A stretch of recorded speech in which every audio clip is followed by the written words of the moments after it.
శుక్రవారం పూట కానీ మంగళవారం పూట కానీ ఒక ప్రత్యేకమైన ధూపం ఇంట్లో వేయాలి. ఆ ధూపం ఎలా వేయాలంటే గుగ్గిలం పొడి, సాంబ్రాణి, కాస్త ఆవు నెయ్యి, ఎండు కొబ్బరి పొడి, పంచదార, ఈ 5 కలిపి ఇల్లంతా ధూపం వేయాలి.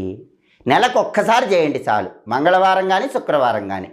జాగ్రత్తగా గుర్తుపెట్టుకోండి, గుగ్గిలము, సాంబ్రాణి, ఎండు కొబ్బరి పొడి, ఆవు నెయ్యి, పంచదార, ఈ 5 కలిపి మండించి మంటలాగా చేసి ఇల్లంతా ధూపం వేస్తే అసలు ఆ ఇంట్లో ఎంత తీవ్రంగా దరిద్ర దేవత ఉన్నా సరే ఆ దరిద్ర దేవత ఇంట్లోంచి బయటికి వెళ్ళిపోతుంది.